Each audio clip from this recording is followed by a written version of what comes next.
Bharat Sundaresan. This is Bharat Sundaresan, and I have the pleasure of having Smriti Mandhana with me. And how amazing is it, Smriti? You and I have known each other quite a while, but here we are in beautiful Adelaide. So can I just start by asking you, what do you make of this beautiful city? Best city in the world? Maybe after a few cities in India, but Nah, yeah, I I knew you'd think. go there.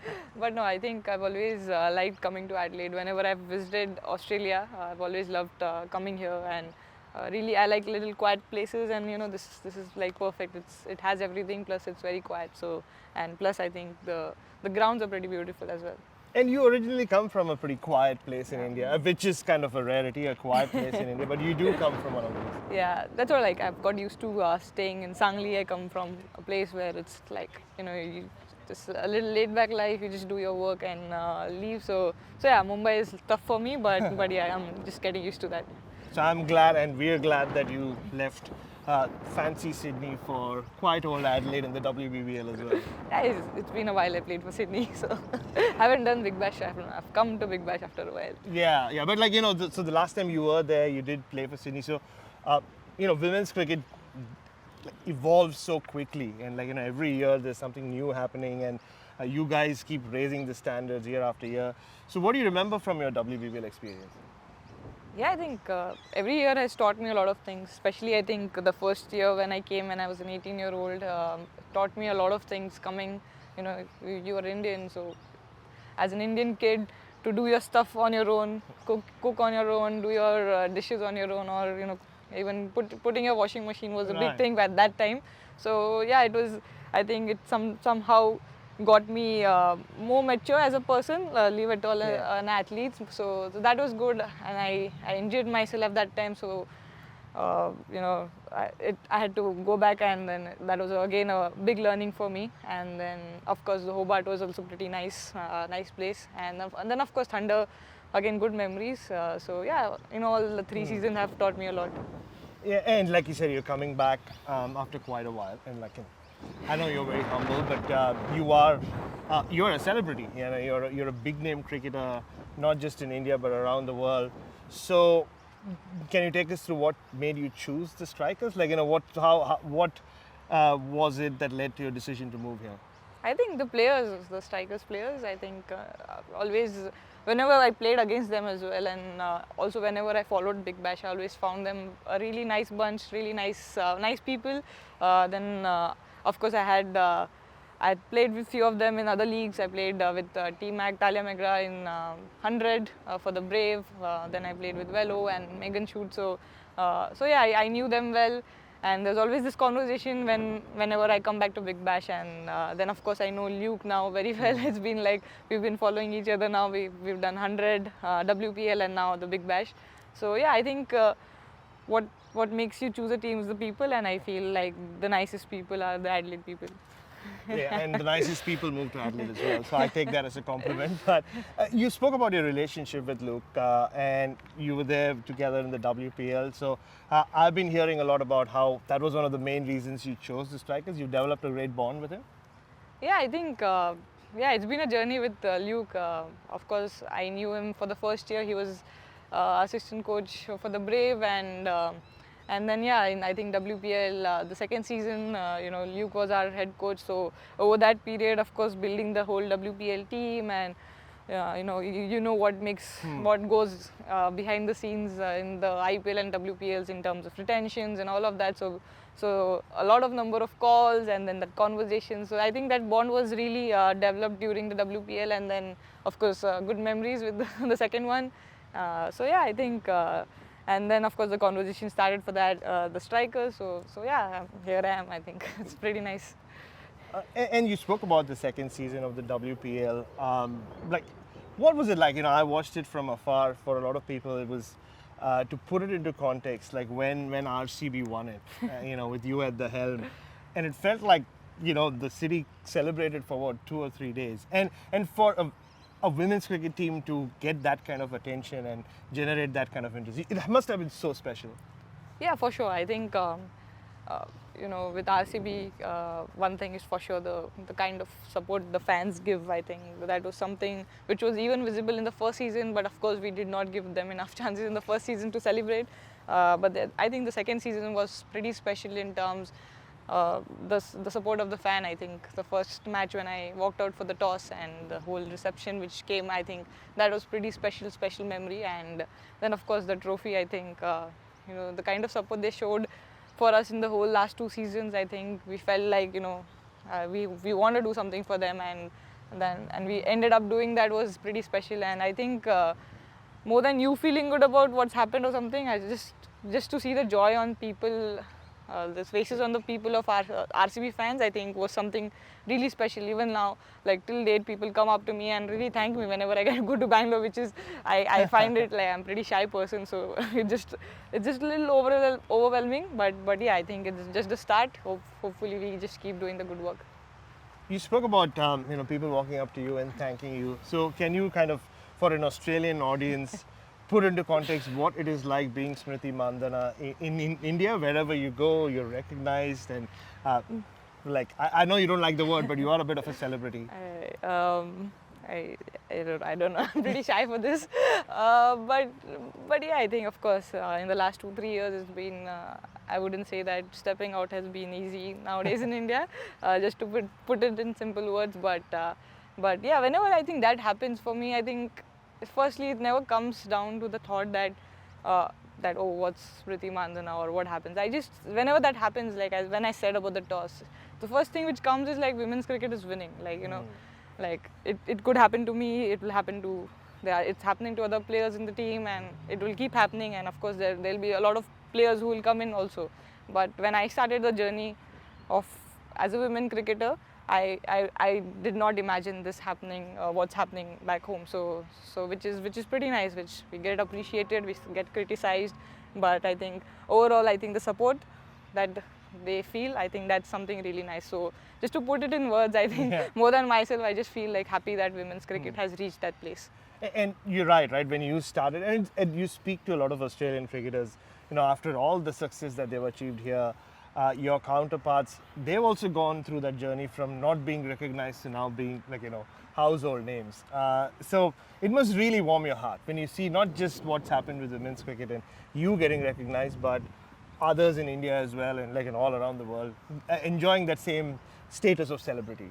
Yeah, for sure. I think, of course, Alice Perry has become a household name in Bangalore. I think people love her. I think more than they love me. I think so, which is pretty cool. I think I've seen people in the stadiums go really mad about her, and the best part is I think whenever you speak to the people back home, earlier they used to only know 2 or 3 players of the Indian team. Now leave it all the Indian team. They would even talk about the overseas players. And they would actually talk about the game, that she has that shot. And it's like when you have that sort of conversation with people who are not from cricketing fraternity, which is always heartening to see, because that means they are following the game like properly.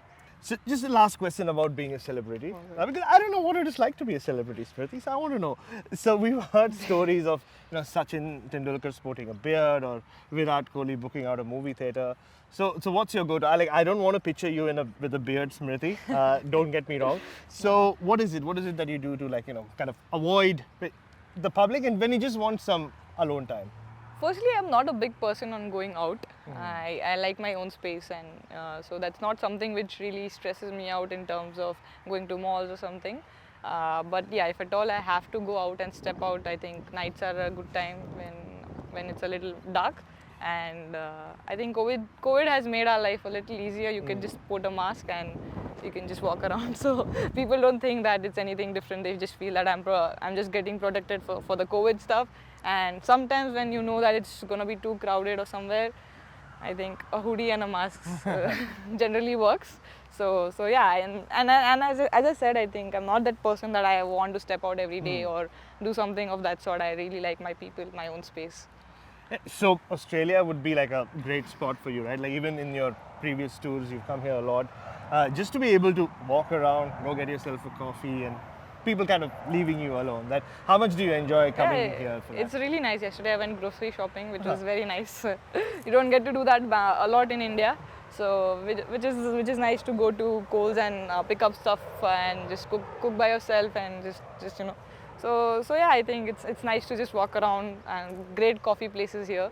I used to not like walking before, but yeah, I think in last 1.5 2 years, I think it's changed a little. So I really like to explore the place.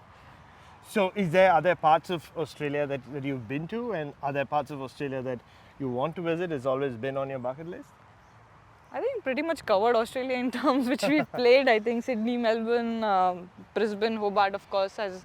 Uh, we've been to Gold Coast, but yeah, I would love to go to Gold Coast as a tourist. Yes. But yeah, I haven't really got to do the touristy things in Yeah. Australia. It's just been cricket and back to India.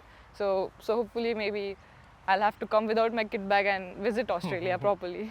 Oh, that would be wonderful, yeah. And you know, when you talk about the strikers, like there's going to come a time when you are going to open with Laura Fulfart, like probably the most attractive opening pair there is in world cricket. Like so stylish, both of you left-handed or right-handed. Probably the two best cover drives in world cricket as well, if I may say so.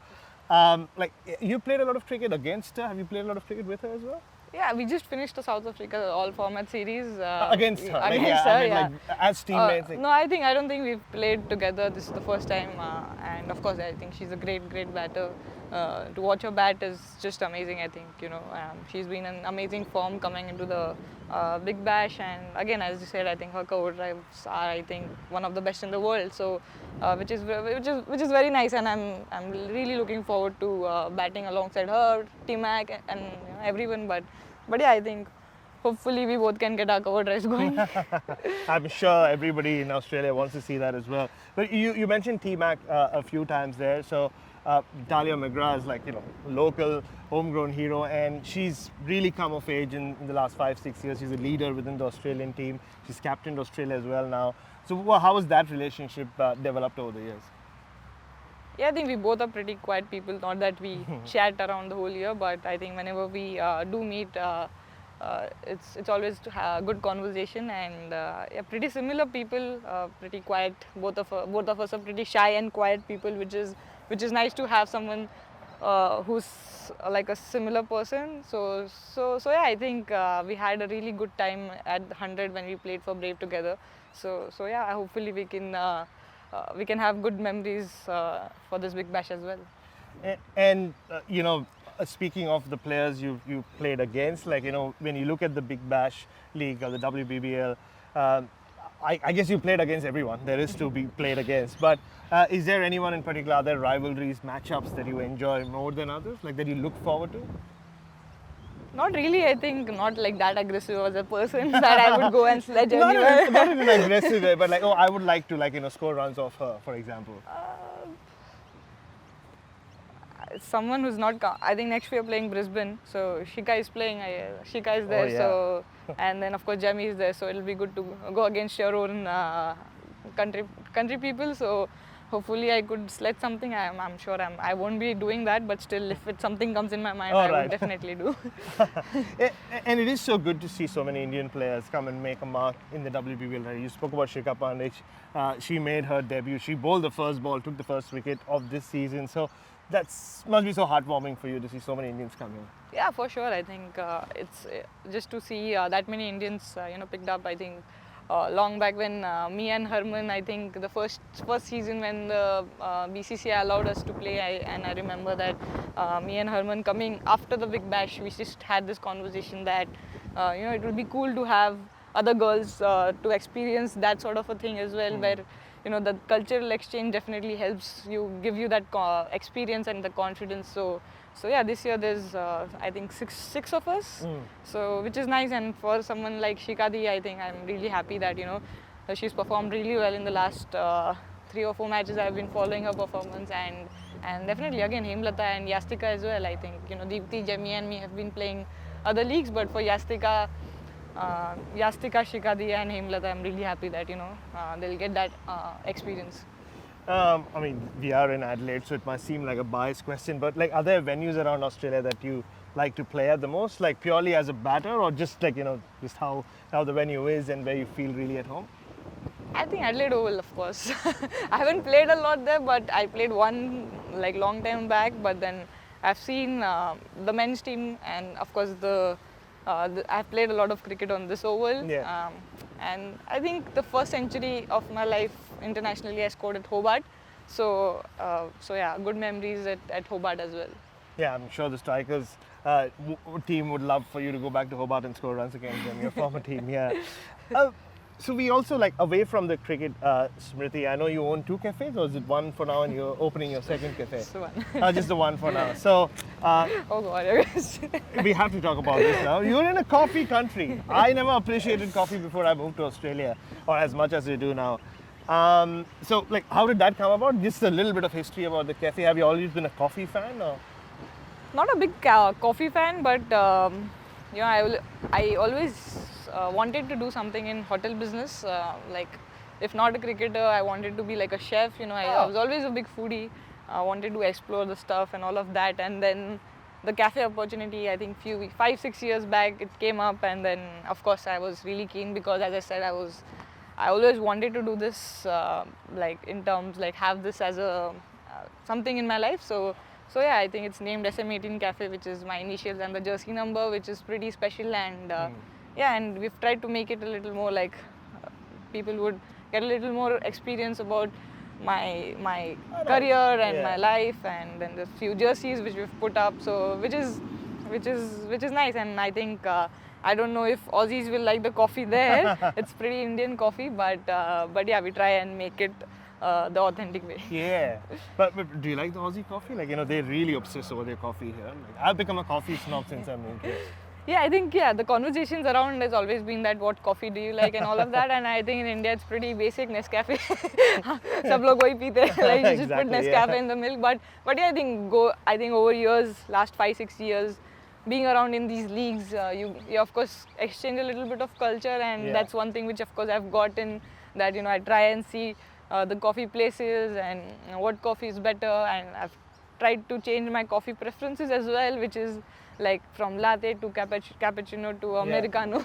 You just go around and then you come to one coffee. So yeah, I think I've started enjoying exploring the coffee space as well. Yeah, and I've also heard, like you said there yourself, like you love experimenting with food. So, like, do you get time to do that, or is that your break from cricket, like just cooking when you are like not focused on the cricket? To be fair, we've not got that much time in last 2-3 years. But yeah, I think even now, I think when I go back home, even if people are there to cook, I think something which I really like to do on myself is make my own chai. Right. And whenever I get like a stove, like even in Australia, I always carry my stuff and I'll make my own Indian style chai, masala chai, and that's one thing which I'm really fussy about, and it's like an auntie problem. Like, I want a specific chai always. So that's one thing which I still do, but otherwise I think whenever I get an opportunity, I do that. But yeah, I would love to do that a lot more, but with the schedules, I think it's just getting tougher. Yeah, of course it is. Yeah. No, don't worry. I think I'm glad that you stick to your chai and don't make it fun. Don't waste it on anyone No, else. no, no. I guess. I Keep it don't. fresh. I'm good, good, Marwadi. good. I'm. Yeah, there you go. Yeah, of course. And like this is not one of those interviews where I'm going to ask you about your future plans, but just how much women's cricket has grown in your time as an international cricketer. Like, do you see a limit? Is the sky the limit? Like, where do you see it going? Like, as a sport, women's cricket in the next 5 years. Like, how far is it going to go?